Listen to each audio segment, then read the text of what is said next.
Good morning, everybody.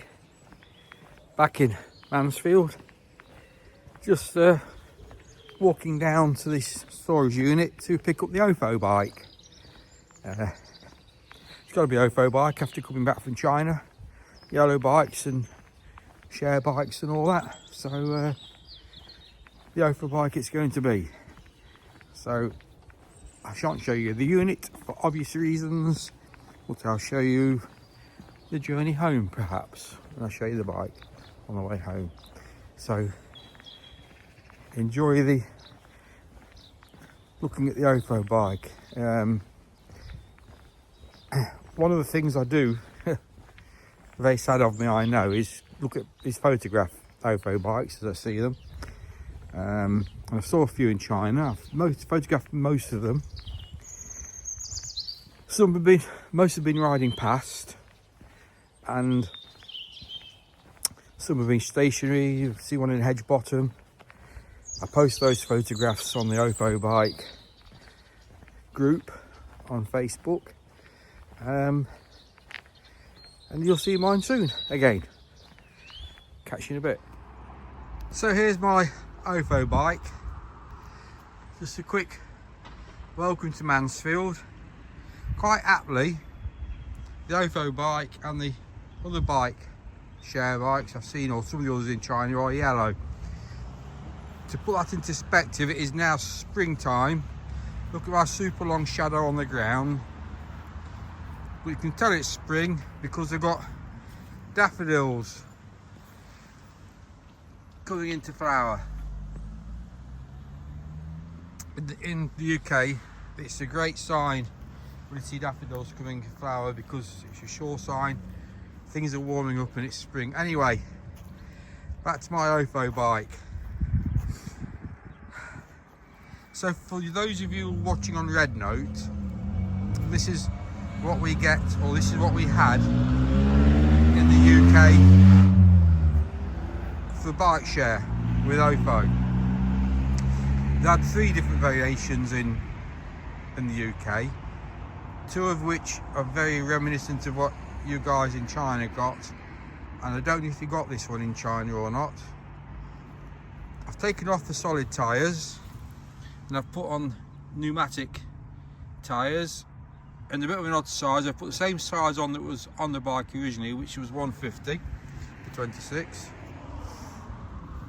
just to keep it as is. They give the 150s a bit better rolling, and there's still a good firm ride, like the solid tyres that the OFO came on. The ones we get in the UK, they've got a 3-speed Nexus gear shift.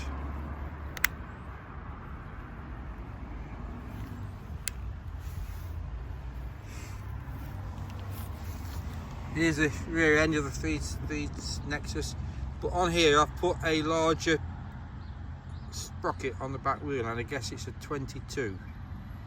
Little bit of rust in the hub there. Look, that one's cleaning off. I changed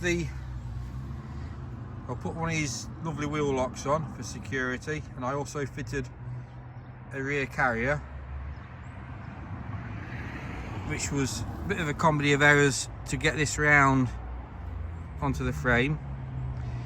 The security fixings that OFO have, I drilled this out and put a conventional Allen screw in, so I can raise the seat post out of the tube, because we seem to be quite a bit taller in England.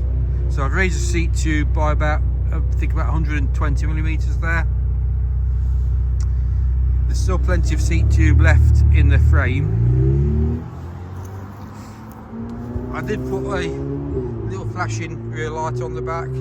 I've retained the solar powered rear light. I've still got the OFO saddle on, which I'm pleased about. I want to preserve that.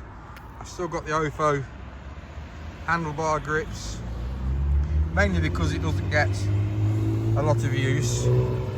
We do get the Chinese that you guys in Beijing will be familiar with. So like I said, I was looking for them in China.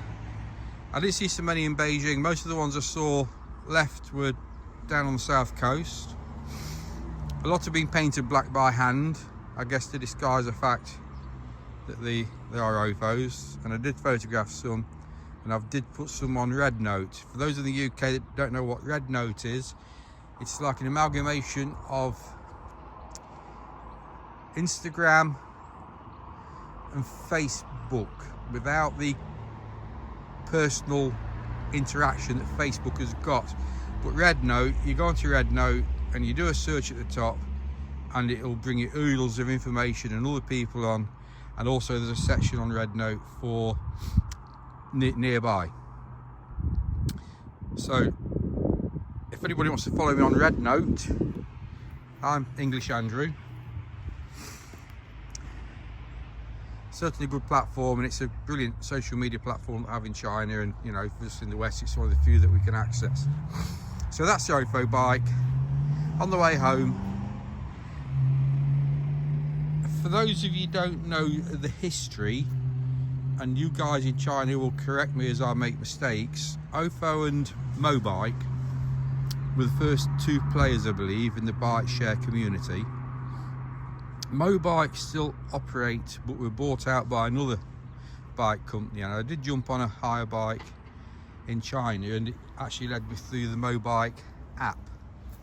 Obviously OFO went out of business as they were trying to expand all around the world, and that's why we've got these in England. We buy these in England. I paid £80 for mine, that's 800 yen. But the £100 essentially now, and they're still available from the receivers. The receivers are the people that are administrating the OFO business end of, and they still have them for sale, and you can buy 10 for £1,000. I haven't got 10. I don't need 10. But they were the first two big players. One of you guys in China has commented on some of my pictures previously, and thank you very much. And the information you gave me was really appreciated. So that's my little OFO bike. Going back home for a bit of regular use whilst I'm back in England. But I'm not here for long. I'll see you back in Beijing on the 20th of March. So thank you for watching, guys. Enjoy the spring sunshine with me if you've got spring sunshine, and I'll be back on another video very soon.